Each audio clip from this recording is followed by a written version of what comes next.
What's up, my people? You're not tuned in to me TV. Now, we gonna bring you all the stories about the stories that we need to bring you stories about. You feel me? So, that's what we gonna do. Some stories might be good, some stories might be tragic, but hey man, that's how these stories go. I don't make it up. Now we getting into it. You feel me? So look man, bang the like button. Bang that subscribe button. You see them on the screen. Yeah, them right there. Hit the like and subscribe, man. Hit that right there. Now we about to get started with our story. Family and friends of a Dayton shooting victim gathered minutes ago with a balloon release to honor her memory. 26-year-old Montanay Davis was found shot on Torrington Place Wednesday. She died at the hospital a short time later. 2 News reporter Grace Hewitt is live in Dayton where that event just happened. Grace, how are they remembering her tonight? Yeah, just behind me is where Montanay's family and friends remembering her. A lot of people showing up to show their support and love, bringing flowers, sharing memories with each other about Montanay. Montanay's family is remembering her as a smart, successful, loving, and caring person, someone who would do anything for anybody, regardless if she knew them. This is what the scene looked like minutes ago. Dozens of people sending hundreds of balloons spiraling into the sky in honor of Montanay. This happened on Wednesday morning just before 3 a.m. when officers responded to a report of a shooting, where they found 26-year-old Montanay Davis with a gunshot wound. Crews attempted life-saving measures until medics arrived and took her to an area hospital, where she later died from her injuries. Montanay's mother says she knew the person who shot her, and that man is now in jail. Now Montanay's family is left to remember how special Montanay truly was. This has really took a toll on us, and I hope to make it through, because every day I'm gonna mourn, I'm gonna hurt. I can't go to breakfast with my baby. She calls me 6 o'clock in the morning. We go to breakfast after the kids are gone, to daycare and school, and she was a wonderful sister. Now again, Dayton police do have someone in custody, and they are still asking anyone who might have any information to call Dayton police or Crime Stoppers at 222-STOP. Live in Dayton, Grace Hewitt, 2 News.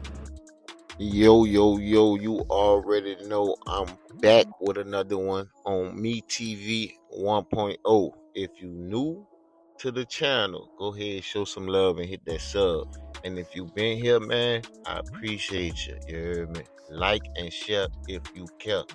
And we about to get to it. You heard me? So today, we got a tragic situation. Now, you have to be mindful nowadays, it's 2024, about the relationships that you get in.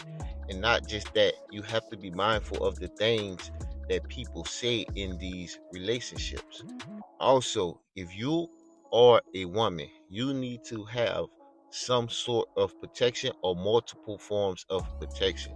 What I mean by that is you need to have some pepper spray, you need to have a taser, you need to have a pocket knife, you need to have a firearm on you at all times, because I'm starting to see more and more that you have a bunch of jealous exes that will come and interrupt your life and delete you at any chance that they can get.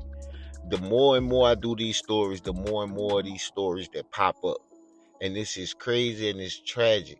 It's no situation to where when you and a woman breaks up that it should happen in such a way that ends somebody's life or just terribly injuring them as well.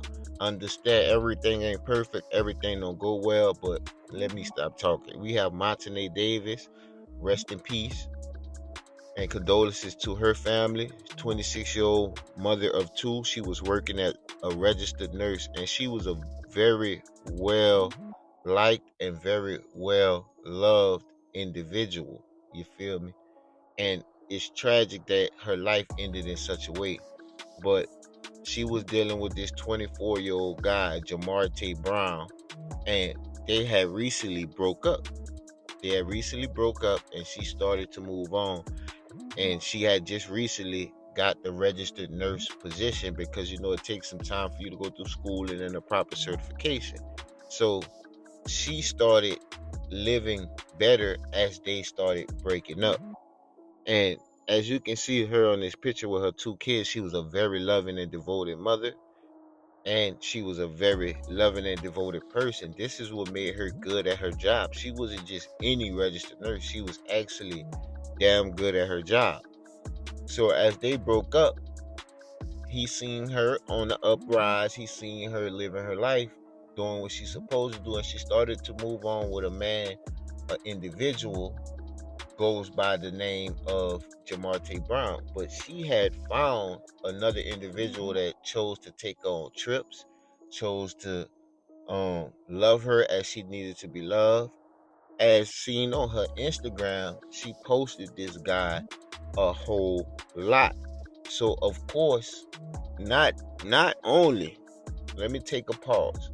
Not only was she posting this guy, but she was also pregnant by this new guy.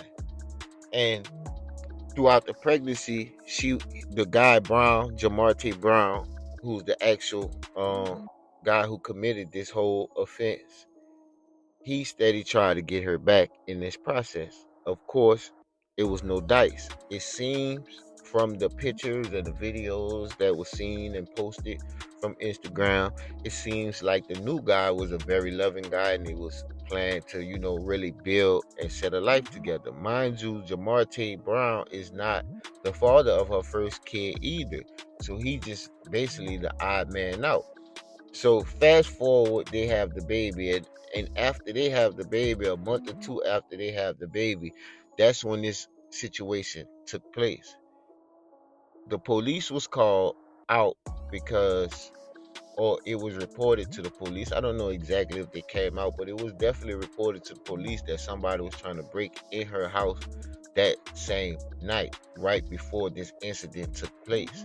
And I'm not very, very clear on this, but I do believe it was another individual, whether it was a woman or I think it was the father of her kid, returned gunfire while in the house, but he was able to escape with his life. Don't quote me 100% on that because the details are sketchy behind that. It could have been one of her female friends that was in the house with her at the time, but just with common knowledge of them having a baby and them being together, I'm pretty sure it was the boyfriend that was there and returned fire, but was able to escape with his life. I don't know if he was wounded or not. They try to keep a lot of those details secret depending on which clips and which stories that you read, but I got a bit of information that somebody else was definitely in the house and somebody else definitely returned fire in this whole situation. And this guy, Jamarte Brown, bust in the house, of course, and start firing. He started firing. And as everything ended, Jamarte Brown fled the scene, leaving Montanay in her own pool of blood. And this is a crazy situation, like I tell y'all, man. And especially mainly to the women. Protect yourself. And fellas, y'all gotta stop doing this emotional, weak ass shit, bruh. This is weak, some weak ass shit y'all be doing because a woman don't want to be with y'all no more. Like, come on, guys. Like, we gotta do better than this. Like, this is not it. This is not the way to go.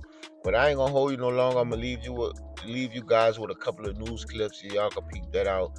Let me know what y'all think in the comments. Let me know how y'all feel. Let me know if this situation has happened around y'all or any type of domestic violence. Drop it in the comments.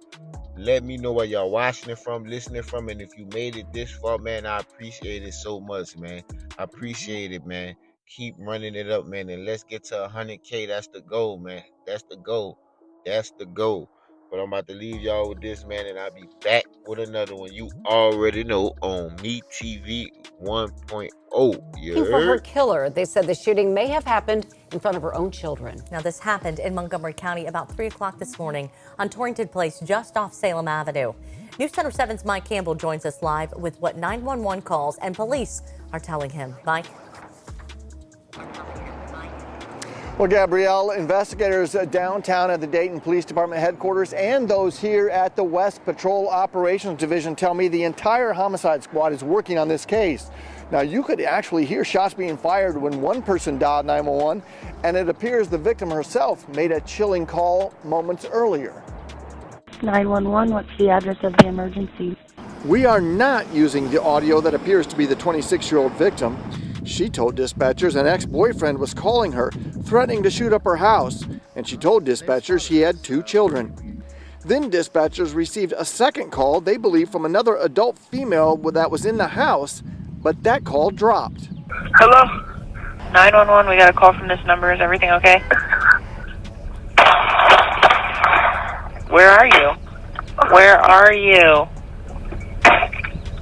Police were already on the way after the first call, but more officers headed to the street and the home after the second call. They found a female, 26 years of age, who had been shot. They did first aid at the scene, but unfortunately she passed away later at the hospital.